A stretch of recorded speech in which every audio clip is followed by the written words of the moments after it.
Hai, selamat datang di Ruang Nora. Hari ini kita ngobrol sebentar ya.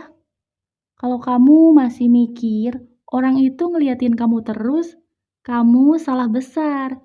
Kadang kita terlalu sibuk memikirkan pandangan orang. Seolah hidup kita itu lagi jadi tontonan besar. Padahal kenyataannya nggak semua orang punya waktu buat memperhatikan kita sedetail itu. Dan itu bukan hal yang buruk, itu justru normal. Aku dulu sempat ngerasa setiap hal kecil yang aku lakuin pasti kelihatan sama orang. Cara aku ngomong, cara aku jalan, cara aku kelihatan di sosial media. Kayaknya semua bisa jadi bahan pikiran orang.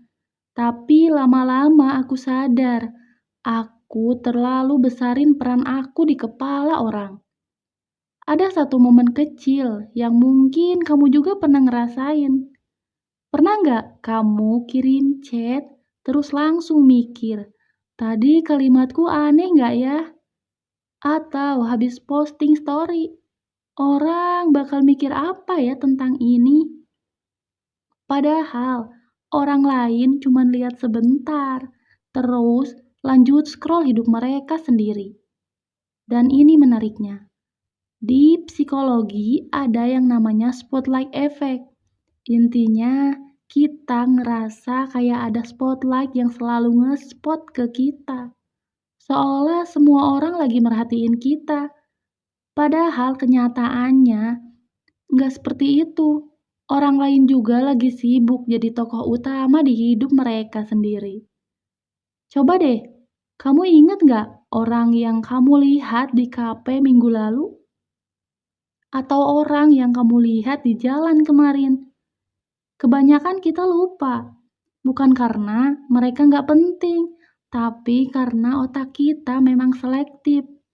Kita fokus ke diri kita sendiri, dan itu berlaku ke semua orang, termasuk orang-orang yang kita pikir lagi ngeliatin kita. Mereka juga sebenarnya lagi sibuk mikirin kerjaan mereka, masalah mereka, target mereka. Jadi kita nggak sesenter itu di pikiran orang lain. Tapi anehnya, begitu kita sadar hal itu, bukannya jadi sedih, tapi justru lega. Kayak, oh ternyata aku nggak harus seperfect itu buat dilihat orang.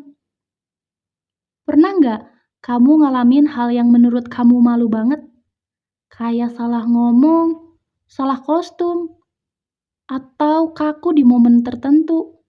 Tapi beberapa hari kemudian, nggak ada yang ngomongin itu lagi. Dan mungkin orang lain udah lupa dari hari yang sama. Kita sering banget bikin drama di kepala sendiri, yang sebenarnya nggak pernah terjadi di dunia nyata. Dulu aku juga pernah ada di fase itu. Sering mikir gimana ya kata orang, sampai akhirnya aku capek sendiri. Karena ternyata kalau kita terlalu fokus ke penilaian orang, kita jadi kehilangan versi diri kita sendiri. Sekarang aku lebih milih cara yang simpel. Kalau aku mau sesuatu, aku coba. Kalau aku pengen jadi diri sendiri, aku jalanin. Gak semua harus lewat persetujuan orang. Gak semua harus dipikirin panjang soal gimana kalau mereka lihat. Dan lucunya, semakin kita santai, semakin hidup kita terasa ringan. Bukan karena orang tadi jadi lebih baik, tapi karena kita berhenti ngasih ruang di kepala kita untuk mereka. Ada satu hal yang mungkin penting buat diingat. Kita ini bukan tokoh utama di hidup semua orang. Kita cuma tokoh utama di hidup kita sendiri. Dan itu sudah cukup. Jadi, kalau hari ini kamu lagi mikir, orang bakal bilang apa ya tentang aku? Coba pelan-pelan geser pikirannya. Ganti jadi, aku sendiri nyaman atau enggak? Karena yang tinggal di hidup kamu sampai akhir bukan opini orang, tapi kamu sendiri.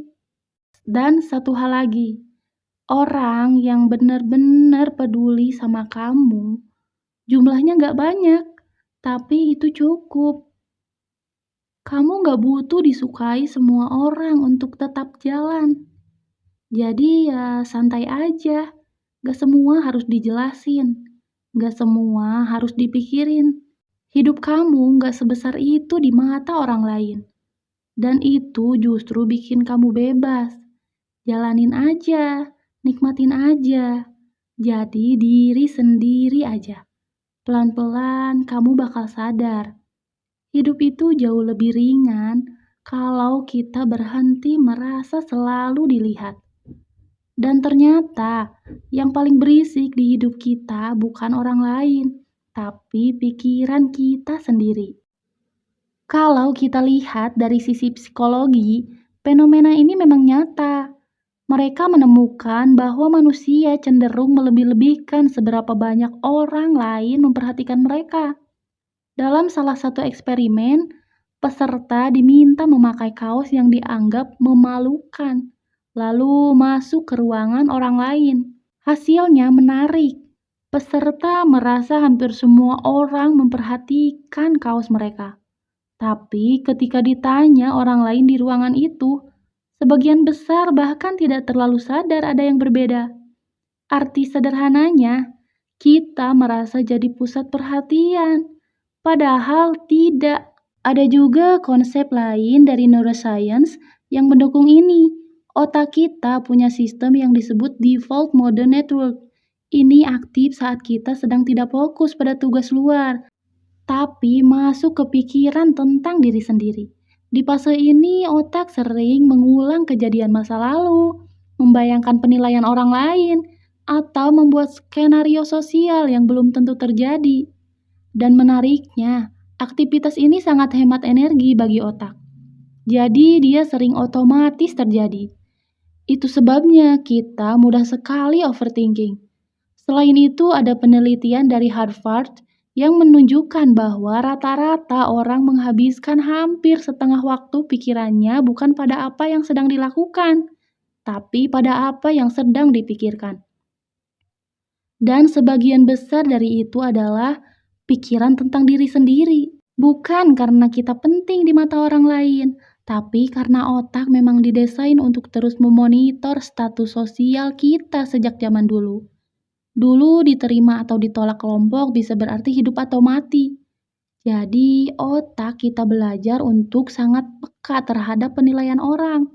Masalahnya kita masih membawa sistem otak itu ke dunia modern, di mana penilaian sosial sekarang bentuknya cuman chat, story, atau komentar kecil. Tapi yang sering kita lupa, tidak semua sinyal sosial itu benar-benar ancaman.